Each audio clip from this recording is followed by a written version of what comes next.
Okay, so today I'm here with fellow health accumulators, Matthew and Sarah Bivens. Is that correct, Bivens? Yes, And Bivens. they are the host of the Doing at Home podcast, as well as a plethora of other endeavors they're involved in.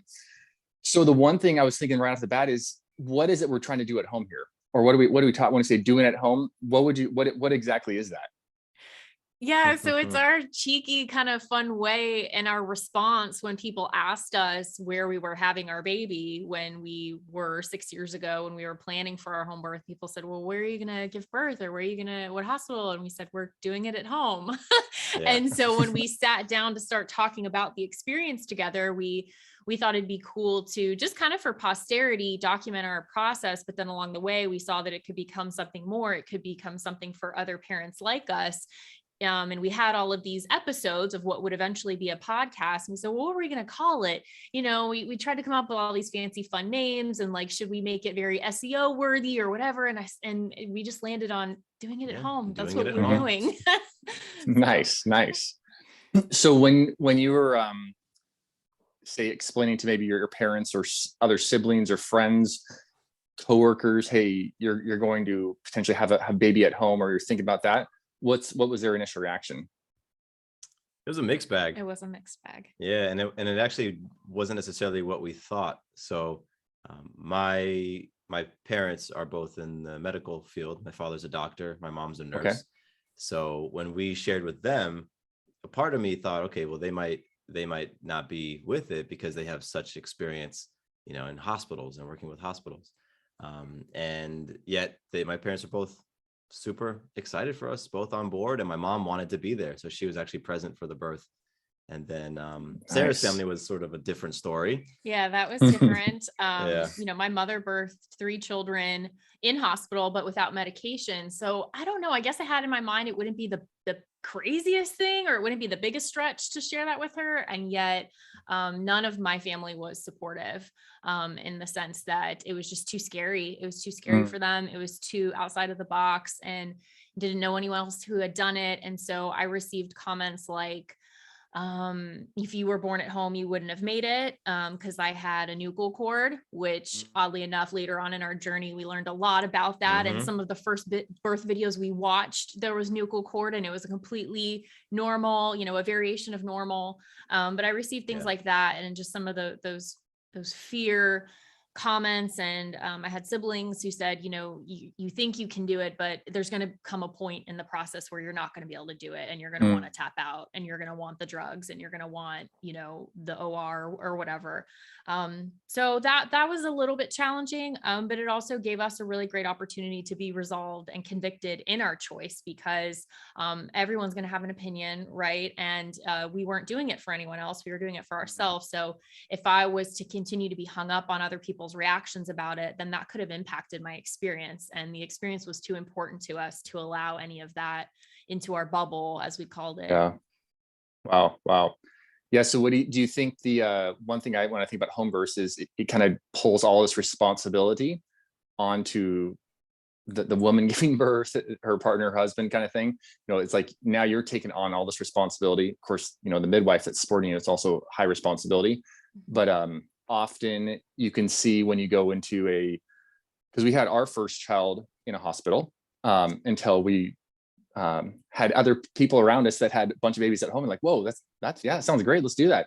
But it seems like often, so we can kind of like put all the responsibility on the medical doctor, the hospital we're going to, the gynecologist, obstetrician, whatever, and we can almost be aloof from the actual experience itself and what's happening. Change it essentially more into like a medical endeavor, a disease condition, versus this miraculous thing that you experienced. So what do you do to help a person, not like change their mind, but help them see basically the normalcy of having a baby at home? That's a great question. I think if you have any sort of interest, right, or anything piques your curiosity about it, I think it's great to lean into that and explore it. Again, regardless of where you're going to choose to give birth, to know what your options are and that they exist, is Mm. empowering, because then I believe it encourages you and raises your confidence in whatever it is you do choose, because you knew what else was out there, and no, this is what resonates most with me. So I think it's great to just know what all the options are. I think it's great to talk to people who have had those different experiences. So for someone who, again, thinks, home birth isn't necessarily for me, but I'd be curious to hear about it, I think finding those who have had a home birth and asking them questions and talking to them and finding ones that are open to sharing, Mhm. all of the parts of it. Listening to birth stories is great. Watching birth videos is great. Those are a couple things that come to my mind. What about you? I would say that in my experience, when we got pregnant, I had very concrete ideas of what birth was. And it was all based off of things that I had seen and heard elsewhere. It wasn't any firsthand experience. So my concept of birth came from movies. It came from TV. It came from things like that. And whenever you see birth in movies or TV, it's chaotic and it's crazy, and there's yelling and screaming and people fainting, and it's just like it's a mess. It's a mess. And so that's what my idea of birth was. So I think that for people who have never really considered home birth, I would ask them to just ask yourself, like, where do your ideas around birth and where do your images of birth come from? Are the sources that they come from sources that are depicting things that are true, that are real, or is it entertainment? Or even of the people that they may be around who share their experiences of birth. A lot of times people will share their trauma experiences more than they'll share their joyful experiences.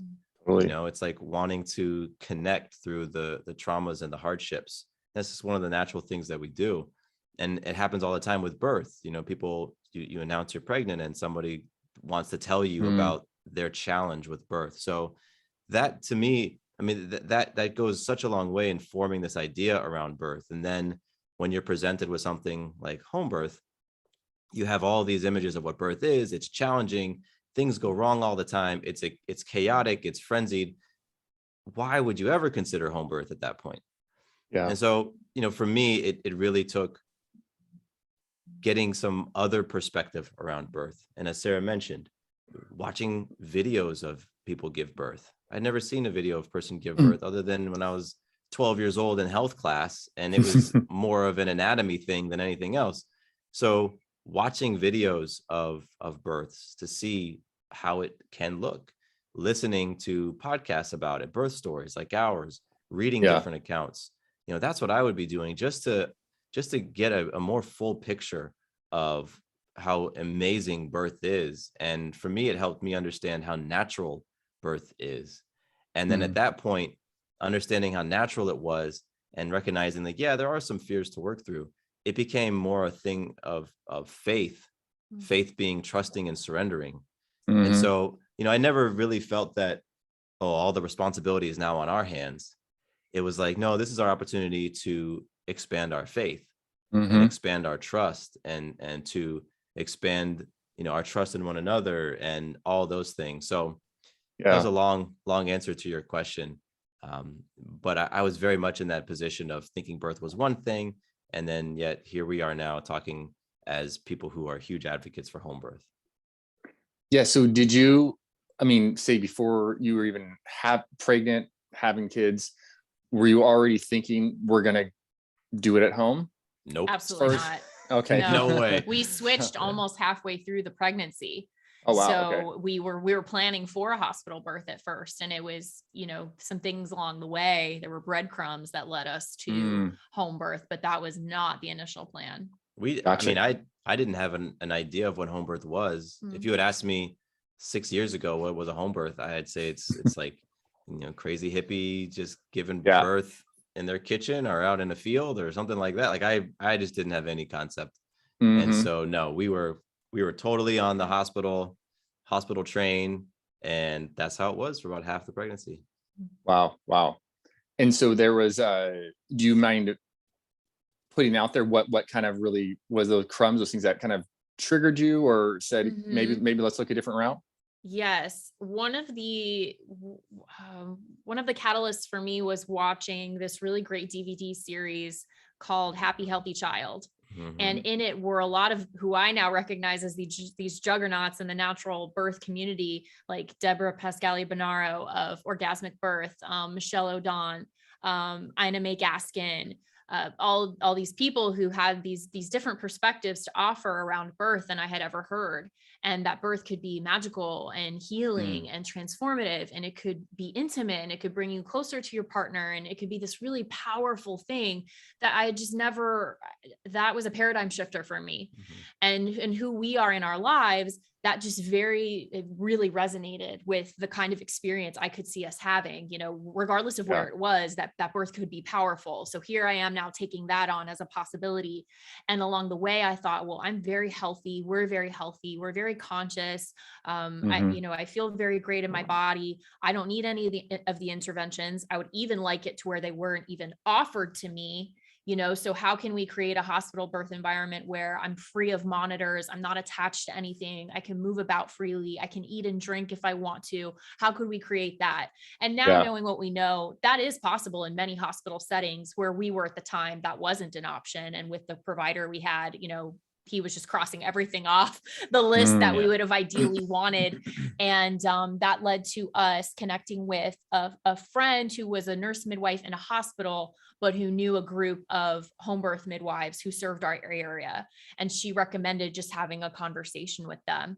And so it was that, along with, other things as well, conversations between us, that led us there. And even when we got to the door, so to speak, of home birth, we still weren't completely sold. There was some time, and we kind of ping ponged back and forth where I was like, let's do this. And he's like, I don't know. And then he was more on board, and I actually backed off a little bit.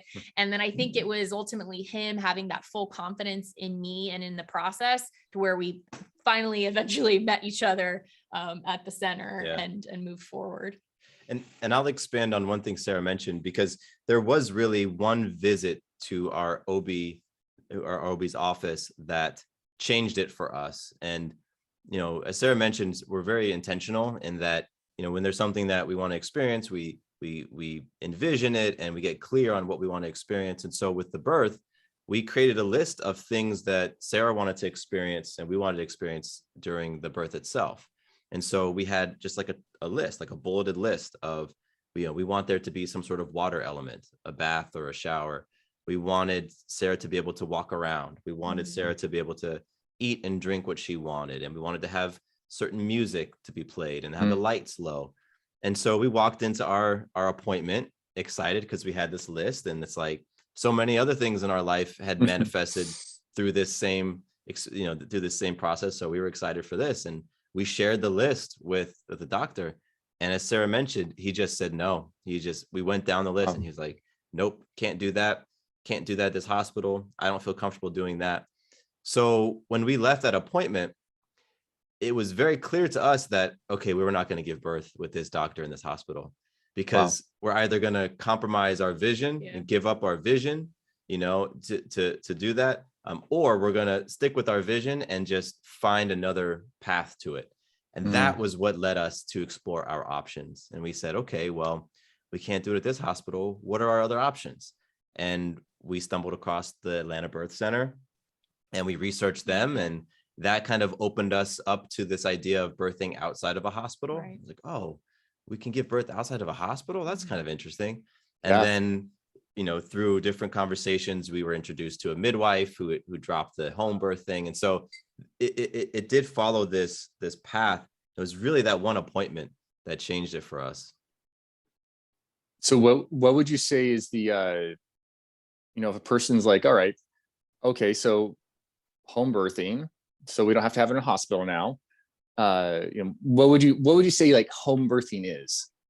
I mean, what exactly is home birthing? Is that like, you just, okay, you have, I mean, I know what our experience has been, but is that, okay, we're just, you're having the baby in the bedroom and it's just like a mess everywhere, and there's blood everywhere at the end. You got to like bring in some crew to clean it all up afterwards? Is it, in the bathtub? Is it like, on the in the kitchen sink? What exactly is home birth? Because I feel like most people, unless they've already had some kind of experience this way, or their mom did or something like that, it is so just out there. I mean, that it's like another universe you're speaking about. Yeah, if you don't have context for it, it is definitely out there. And I think it's difficult to grasp until you get into some form of experiential knowledge of it, whether that's getting close to someone who has had that experience and can share, or you can watch it unfold like in a video, or you can listen to it like in a story to really get that sort of visual. Because yes, and beyond the literal definition of birthing a baby at home, having our own experience and then having heard and shared 300 plus stories now of other home births, it's whatever you make it. And it's once you understand what you want your birth to be, home birth just gives you way more latitude to create that.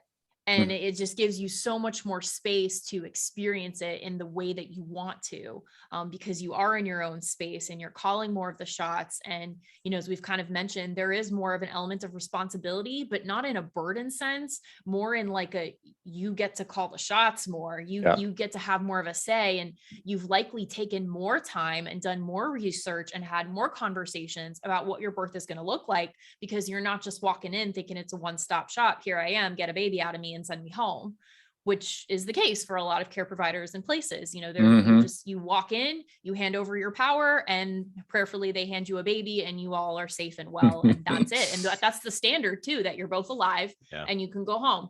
So, home birth really just flips that on its head, and you get to fill in the blanks. And what would you say is the, as far as safety, a lot of people, or my patient population, feels like, okay, or even my buddies, they're really, really concerned about it. And, it's like, there's all these things, these essentially gadgets and technology, and advanced matter within a hospital setting, all these, bells and things checking everything, so everything's okay. Whereas at home, I mean, they have Dopplers and all that, and you can kind of have what you want, right? Still, in a home birth setting, but it's still, you're in your house, you're not going to have these monitors everywhere. You're probably not going to have a blood pressure cuff on you nonstop. And how would you encourage a person who's thinking that way, but is concerned about the safety aspect of it for the mother or for the baby? What's kind of your spiel? Yeah. I mean, that was my biggest concern. It was, my biggest fears were, what if? What if something happens to Sarah? What if something happens to the baby? What if there's an emergency? And so I brought all those what if questions and concerns into the meetings that we had with our eventual midwife. And what really helped to make me feel comfortable and then very confident that home birth was the route for us was, first of all, having those conversations with the midwife helped me to really understand how experienced and knowledgeable that they are. I mean, our midwife, for example, had birthed hundreds and hundreds and hundreds of babies. They had done, in some families, 3 generations of babies. And she has seen every scenario. She had, experienced all the things that you could in a birth. And that helped put me at ease, to some degree, just knowing, okay, she's seen it all. And her training is such to where she can spot things before they become emergencies, like just watching and monitoring and just looking at mom and paying attention to her breathing and how she's making noise and all these different things that allow her, the midwife, to be able to understand what's going on with the body and in the process of birth, and then to make a call if something needs to happen. And then there was the having backup plans. That was a big part for me. There was, okay, plan A is have his baby at home. Plan B was, and we talked about having potentially doing a transfer to a hospital if our midwife saw something and, okay, I think this is probably something we should transfer to a hospital. Not an emergency, but just Sarah's tired or something like that. So we had plan A, we had plan B, we had plan C, we had plan D. There was a whole list of plans and contingencies in place that put my mind at ease, because it felt like all these different scenarios were covered and accounted for. And then the third thing that really helped me in terms of the safety was seeing how much gear and equipment and medication that they were bringing into our birth. I mean, they had duffel bags, like black duffel bags of gear that they just unloaded on the day of our birth. I mean, and it just looked like the same stuff that I see in a hospital. Sure. So the experience and wisdom of the midwife and her team, the contingency plans we had in place, and all the equipment and all the gear, it helped me to answer all of my what ifs and feel comfortable with that category of fears and apprehensions. What I'll add to that is, a lot of time fear comes from lack of understanding. So when I think about my family, for instance, who just said, well, you could die or the baby could die. Have you actually spoken to someone who's had a home birth? Have you actually ever read about a home birth or anything like that? And, the answers are resounding no's. And I think we all have different personalities too, like how we have different learning personalities. When you have a certain fear, certain parts are going to speak to you differently than others. So those that are coming from a very strong cerebral, intellectual, I'd like to see the data, I'd like to see the numbers, they exist. They're out there. Sure.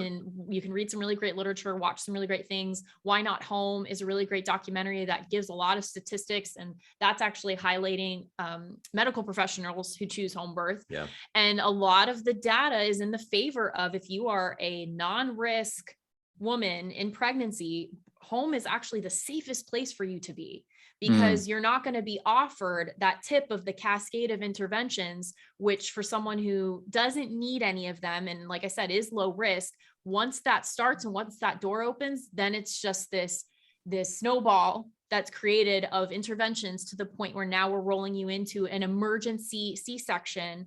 And thank goodness we were here to save you and your baby. When really, if you trace it all back, it starts with the first intervention that was not needed and that would not have happened at home.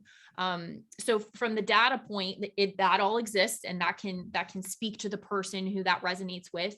And then on the more, emotional, spiritual, mental connection, there are so many stories that you can glean really great inspirational points from, and you can see parts of yourself in these people who had the same fears and were able to overcome them. And so I think ultimately it's a combination. I think part of it, our brain wants to be sold and our heart too. But there are ways to address those things. And again, even if you choose hospital or choose something else, to at least have more context and answers to address those things, rather than just staying in a fear space about them. It's good. Yeah, fear is the big dog Yeah. on those fronts here. So since you have interviewed so many and done your own backlog before you even got into this, doing it at home, would you say there's some kind of like underlying theme for the women that do have babies at home, that there's some underlying theme that either gets them to do that, that makes them decide to do that, or is, something that just, it seems like if this person is in this situation, they have this particular support, then it's just like not a big deal. They can do it just fine. Is there any underlying thing or thing that they just do? 9 out of 10 of them seem like they drink a glass of water every day, or or they go for a walk, or they I'm just curious if there's anything that just give the person a little extra comment, say, hey, I'm kind of like that person. That sounds kind of like me. Let me go first. Yeah, go for it. I would say that some of the themes are people who believe in the natural process of birth. People who really see birth as something that has been happening since we've been here on this planet, and it's a natural, beautiful process. And when you get out of the way, it does what it's supposed to do. And people who can connect with what Sarah was talking about before, with like the cascade of interventions, that it's when we interrupt the process that things can go, left or right. So I think it's on some level, the women and moms who feel more aligned with home birth, like they get that, like they buy into that, they believe that this is a natural process and I'm built for this, I'm made for this. One of the other patterns that we do see is families who've chosen hospital for baby number one had some sort of experience in the hospital that they did not like. Some call it a traumatic experience. Mm-hmm. And they say, I am not going to repeat that. Let me go explore my options. And at that point, they explore their options. They say, home birth. I'm choosing home birth because the things that happened to me and I experienced in the hospital, those aren't going to be the case at home. And then they choose home birth for baby number two or beyond. We see that a lot. Yeah. We see that a lot, or we hear about that a lot. And what other patterns would you say? I would say the partner is very involved in the process as well. I think that's one of the beautiful things that home birth offers is it can be very family centered, and partner can have a very active role if they desire that. And, you know, the prenatal care, it involves the partner as well. You know, our midwife appointments, first of all, he came to every single one with me. You know, he didn't have to, but he did. Sure. And there were times when it was like, okay, let's focus on dad now. Yeah. What's coming up for you? What do you want to talk about? What do you want to know about the process? Where do you want to be involved in the process? And I feel like that team approach is really powerful when it comes to a birth and then starting your family, if it's your first, or if it's your second, third, fourth, fifth, you know, to just continue to grow your family, because, you know, you guys are in this for just beyond the birth experience. So to establish that and really have that strong connection, that's very common. I would say that's a big theme.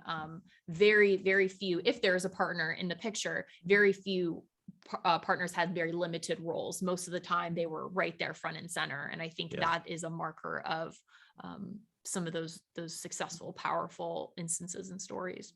Yeah, because I think that there's, in a lot of stories, there comes a moment where you doubt if you could do it. Yeah. And, you know, I believe that when you have that partner who is just rock solid, you know, just rock solid and has such confidence in mama and her body, and there's a depth of trust between, you know, the parents in that moment of doubt, then she can look to the partner and feel confident and, you know, move through that moment. And we hear about that moment of doubt that happens. We've heard about that in so many of the stories. There's a phrase for it. What's it? Do you remember the phrase? I'll put you on the spot. Confidence. It's a stall in confidence. Yeah, there's some phrase to that moment in birth where like you just. But it's likely when the babies are out to arrive. It's like right there at the finish line. Yeah.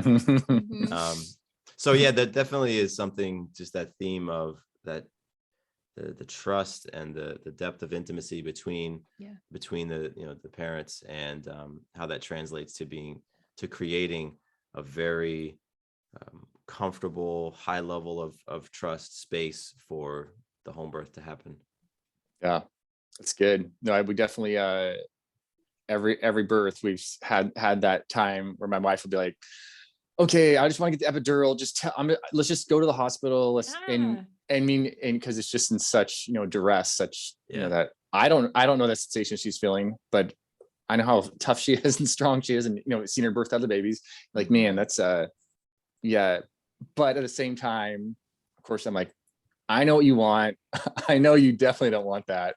Yeah. It's that other little voice that's trying to perk up.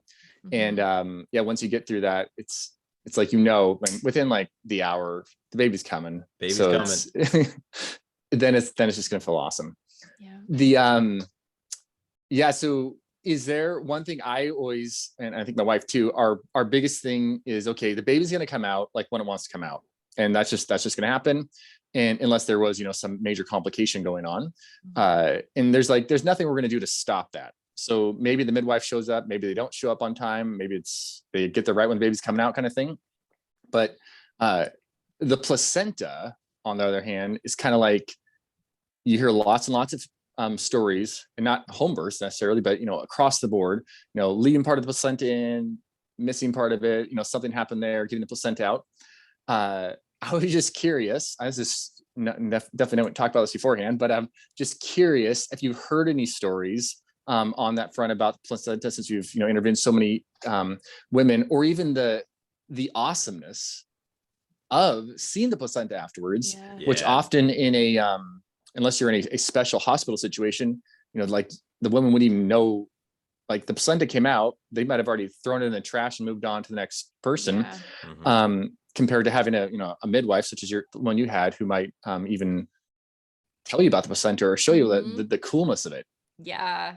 That's a cool question. Because it's not talked about a lot. And I mean, I would say personally for us, it was a great part of the experience, birthing the placenta. I didn't birth it immediately. We had Maya on my chest and just allowed us to bond, and they just checked on her, and I think suctioned her just a little bit. And, then when it was time, birthed the placenta and kept her attached to it for a while too, That's until cool. it stopped pulsating. And, so we were in no rush. Yeah. And it was really cool to look at. I mean, this is this thing that supported her and being alive, inside of me.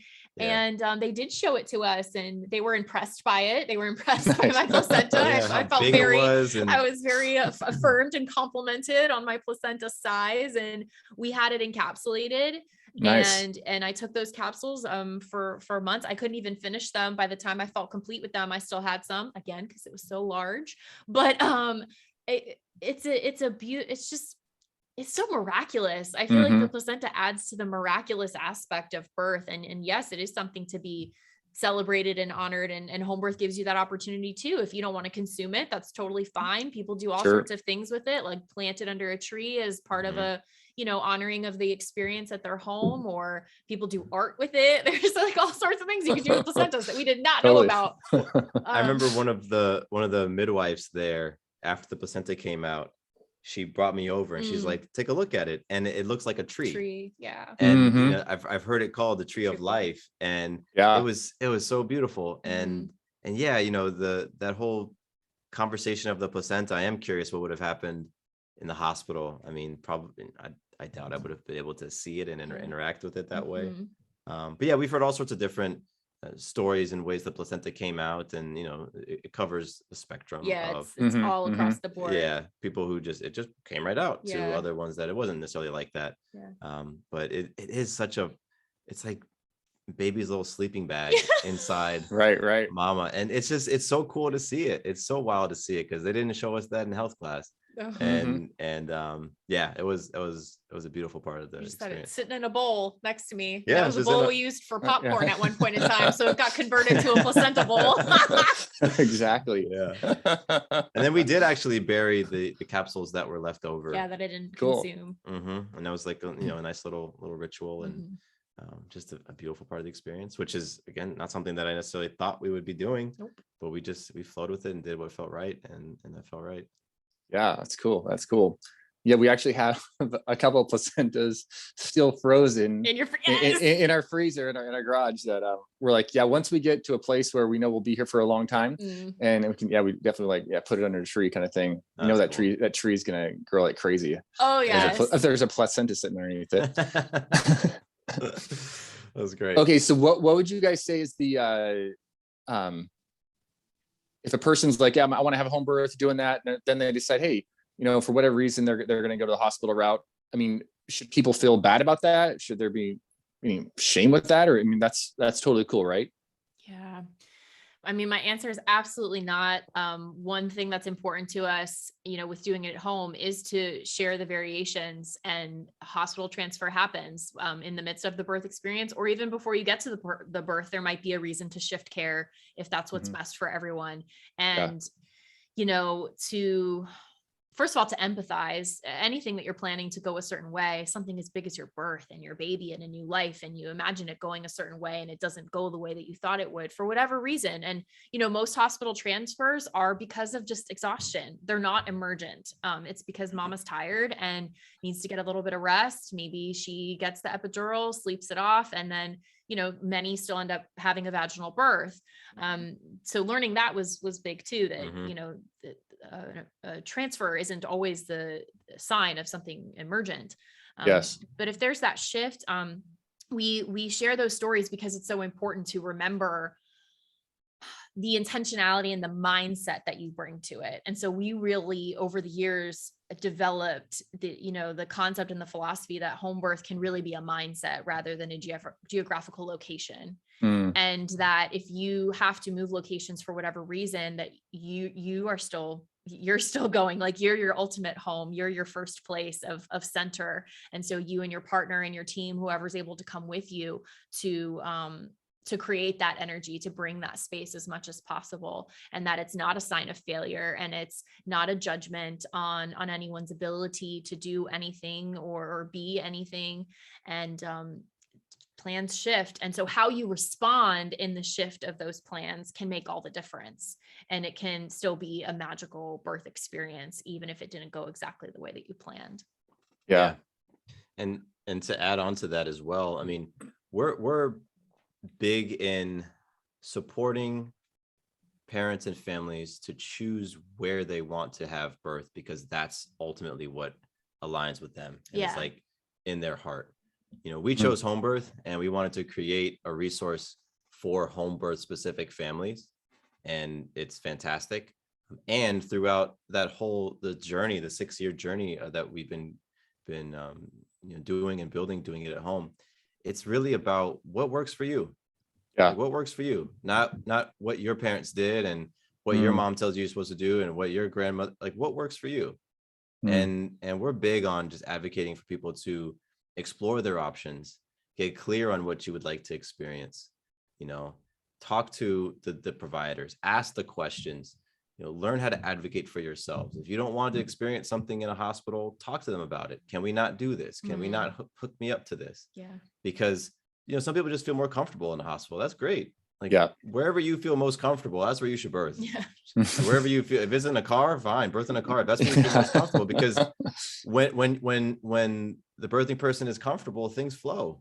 When you're scared and nervous and anxious, and everything gets tightened up, the body gets all tightened up. So we're about figuring out where you feel most comfortable and doing whatever you need to do to empower yourself to speak up for yourself, you and your partner, advocate on your behalf, ask questions, and then do the internal work to help you work on those fears that you might be having. We talked a little bit a while ago about fear and how big of a part it plays. And that's like the emotional work, the mindfulness work, the getting grounded work, and all of those things that you're going to need to tap into, whether you're in a hospital, a birthing center, at home, or a field, anywhere. And so, transfers happen, as Sarah mentioned. People have an idea and a plan, and then the plan goes completely sideways. And I think a big theme that we hear in our story is surrender and letting go. Like moms talk all the time. I had to just surrender. I had to let go. And that's part of it, because it's mama and baby has intentions also. And the intention might be to stay up there a little while longer or come out a little quicker. And so everybody's got to work on that whole letting go and surrendering, which is not always easy. It's very frequently challenging. But that's definitely a part of the experience wherever it is that you birth. Okay, a couple more here. So I'm thinking, Matthew, on your front, how do you get the gentleman, say that the woman is totally into it, thinking, she has the confidence to do it.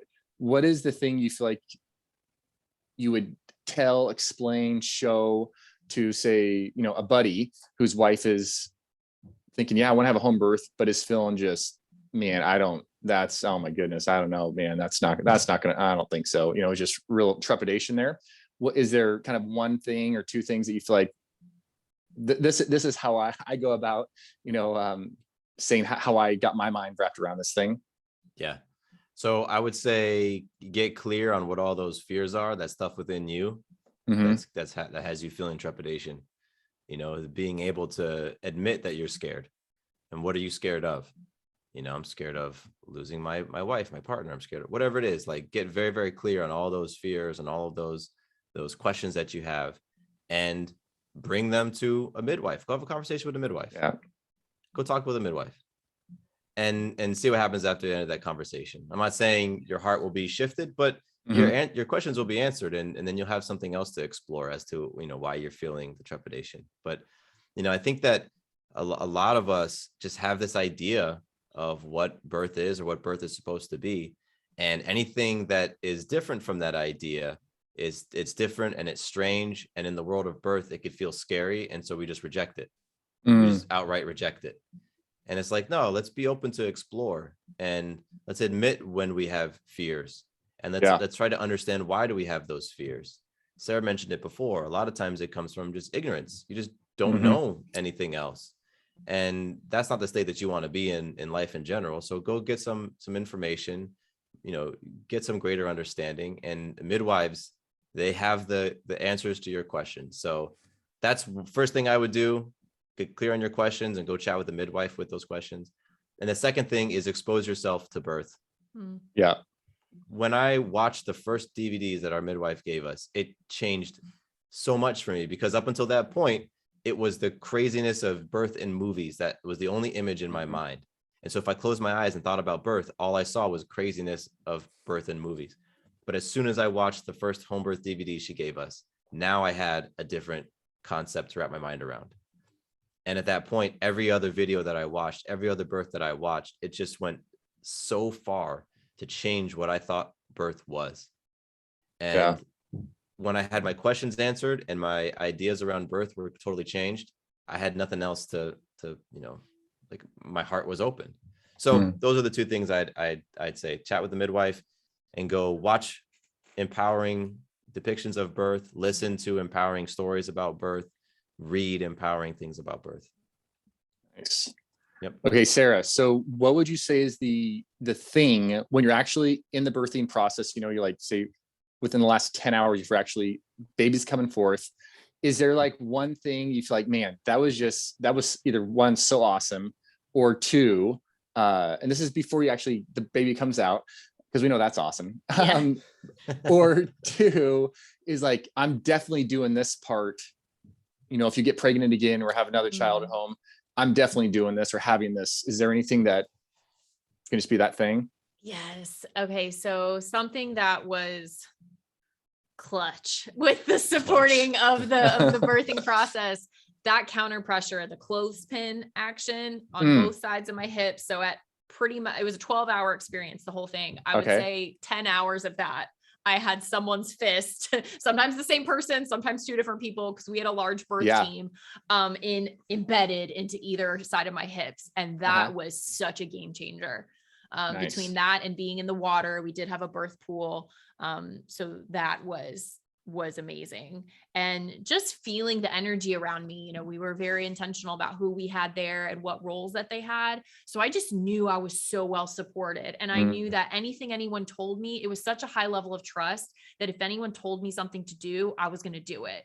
So when my midwife, and she didn't suggest a lot of things, but the one or two things she did, I was just like, okay, whatever you want me to do, I'll do it. I was just in that total space of surrender, and I was very open, and I was very raw in that sense. So that having a all-star birth team can make a huge difference, because, as we kind of talked about earlier, your wife hit me with whatever they have. I want it, give it to me now. But if people around you are very powerful and holding that space for you and know what you are ultimately intending, they're going to hold that space for you, because you're not yourself at certain points. Like, you're not in your right mind. And so, yes, if someone offers you an out to this thing, like, you're probably going to take it. So there's that. And then things I would do, I would keep, definitely have the water element of some sort. I am a human that likes to go to water for things in general. Like if I don't feel well, or so having that as an option is great. And I would replicate that.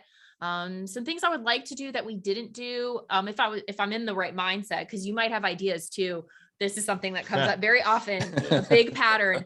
Women have these plans for like the twinkle lights and the playlist and the aromatherapy, and then things get going and they're like, forget it all. Scratch all of it. Forget it all. Turn those lights off. So that's totally okay. Yeah. But I think I would like to have some element of music if I'm in the mood for that. I think that would just be something to add. And, we do have a child now. So, depending on where she's at, I would love to have her be a part of the experience as well. I think that would be very special and something very magical, and have the contingency. If it doesn't work out, I'm not attached. I want to honor her in it as well. But, having it be a family affair would be very cool. And there are parts of it that I imagine myself in the future, I would like to just be alone for for parts of it. And I was for a while. But then once at the height of activity, our very small bedroom had about 11 humans in it. And so at the time I couldn't have cared less, but now that I've had that experience, I think I would be interested in a little bit more intimacy at certain points in time.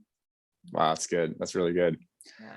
Okay, so on the buddies ask me this all the time, and it's hard for them to understand if they're not in the situation. But so you had the baby, placenta's out, everybody's cleared out of your house. Is it like, Matthew, you're just like cleaning up everything, it's just a disaster, or is it like, no, it's everything's kind of taken care of? I love this question because it came up twice. We have a podcast episode called "Is Home Birth Messy?" Yes. Because Okay, we nice. had the same question, and a lot of other people do as well. What was awesome about our experience, and we hear this all the time in the podcast, is your team comes in, they set up, birth happens, and they clean up. So with the birth of our daughter Maya, there was some bleeding. After Maya came out, Sarah was bleeding, and so there was a little bit of blood. We did have a birth pool, and I didn't have to address any of that. So Maya comes out, and the team went and after everything was cool, they went and broke down the birth tub, emptied all the water, and they cleaned up anything that needed to be cleaned up. And it wasn't, the room wasn't like a horror show. I think that's what some people think, that it's going to be like a haunted house type of show. You know what I mean? Like, right. No, it was the movies. just like the movies, like Yeah. the freaking movies, man. Those movies with birth are terrible. But no, home birth is not messy, and your midwives or your team or your doula will most likely take care of all of that stuff for you, so that mom is not going to do any of that stuff, and dad or the partner is probably not going to do any of that stuff. I don't even remember them emptying out the pool, and I know they did because I didn't touch it. Like, it wasn't my job. I would have. I had no problem. I mean, but it just wasn't. I was there with Sarah and Maya, so no, they take care of all those things. Full service. Yeah. That's awesome. That's been my experience as well. It's always like, wow, you think, man, so much just happened, and there's gonna be blood no matter what. I mean, and water and all that. But it's a clean experience. It is. And you don't need, everything to be disinfected the entire time. Right. For that experience to be very, very clean still. Right. Yeah. We had a couple towels. Yeah. And for sure. We still live in the same house. We're still live in the same room. And, nice. And that's one of the most amazing parts about home birth. I mean, after Maya was born, we were in our room. This little cocoon. Like, we didn't have to go anywhere. Sarah didn't have to get into a car. Yeah. I mean, we just were there. Sarah went from the bed to the bathroom, 5 feet away for the next week. Yeah. And we were just at home. It was so fantastic. Like, that was one of the greatest things. And we got to eat and drink throughout the experience and just be in our own comfortable home. After the baby was born, I walked outside. It was a beautiful September day, and I called my dad, and it was like, I'm at home. Wow. It was so, our dog was there. Like, it was awesome. That's super. All right. So anything else you would like to put out there that's like a nugget of just having it at home, doing it at home, love to the mothers or the fathers out there that are thinking about it? Well, on the practical side of things, I thought about this. Good. And we mentioned the birth pool. If any are considering a birth pool, get that stuff set up weeks before you're even due. Because talking about patterns and things that we've collected along the years, I can tell you more than not all the stories we've heard of the frantic partner or birth worker who's putting together a birthing tub in the midst of contractions and everything. And that just like the birth tub goes away and we never know if it could have helped. Trying to fill it up So, while mama's given, it's like, no, that's too late. Highly recommend, if you're considering having a birth tub, that you troubleshoot that weeks before and you have all the correct gear for it. Because there's a little nozzle that you need to probably buy that can fit it into your bathroom sink. Yes. But other than that, I would say, just as far as words of encouragement or affirmation, it's such an exciting time. Mm. It's such an exciting process to be building and growing a human and your family. And it's such a beautiful, fertile, in more ways than one, opportunity to do so many things, like strengthen your resolve in your marriage and your partnership, in your family, and what you're creating. You know, it really connects us with this primal part of why we're here and what we're up to. And I want to put excitement all over the whole thing, because even to be excited about being pregnant and having a baby, nowadays can be a new slant, you know, can be a different look on it, rather than just something that's burdensome. And, you know, absolutely they have challenges and trials and breakdowns, but you can't have breakthroughs without breakdowns. So, I just offer that this can be the most exciting thing that you can take ownership of in your life. And one thing that was very poignant for me to learn about the birth experience is that birth is a hero's journey. It really follows that cycle. And we as women and as mothers have this incredible opportunity to go through that, to embark on that, and to walk across the coals and to step to the bricks, you know, as women used to do. And when we used to go to our red tents, you know, you stepped on these bricks and you birthed your baby. And it's such a powerful thing that we have the opportunity to tap into and kind of honor ourselves and honor those who have come before us, and to usher the new generation into the world and just wrap them up in love and powerful energy. Because, you know, the world's going to do what it's going to do, but you can start at pregnancy and birth by creating a different possibility, a different experience for you and your baby. That's good stuff. The warrior's journey. That's awesome. Hero's journey. Matthew, anything from you? Keep an open mind. Keep an open mind. Keep an open heart. You know, things that are new aren't bad. It's just different. It's just new. So keep an open mind. I think that, you know, when you have kids, it magnifies all that is in your life, right? It magnifies the great things and magnifies the not so great things. It just puts everything under a magnifying glass. So the pregnancy experience is an opportunity for you to look at yourself, look at your own limiting beliefs, look at your fears. What are the origin of these fears? You know, are these stories that I have that create fear and anxiety, are they my own? Or are they passed down to me? Do I want to continue them? Because once this baby comes, everything's going to be magnified. My fear is going to be magnified. My anxiety is going to be magnified. So, you know, I think it's a wonderful time to just to deep dive within yourself and explore. And keeping an open mind is one of the first parts of that, because, you know, birth might bring up a lot of different things within you. But if you aren't open, then you might stay in denial of certain things. You might refuse certain things. You might be stubborn on certain things. So keep an open mind, keep an open heart.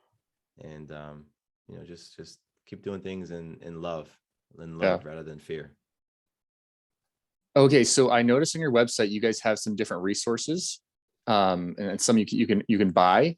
Was there one that you say is kind of like the starter that would really be like, man, that $40, $35, $39, whatever is just going to be like, that's priceless. That's right there. That we find that just high value, or others have found, you know, extreme value from. Is there a particular one that you really would point to? I'd say the book, Doing It at Home. It's kind of a no-brainer. It covers not only our entire journey, so it chronicles that, and it kind of feeds that part of people that love to read birth stories, but then also we've captured and what's the word? Distilled. Words are hard. Distilled all of the lessons and the patterns that we've learned in the hundreds of stories that we've talked about. So it's called Doing It at Home, and it's available, you know, on our website or on Amazon. And it's an easy read. And like I said, it's great for the new person to home birth, for the partner, like we talked about, who might be having some of those questions. There's a whole chapter for them, because we understand. And that's why, you know, Matthew is that's why we do this together, and it's 50-50. Everything about Doing It at Home has both of our perspectives and approach. So that's what I would say, the book. Great. Yeah. And then where's the place to find you guys?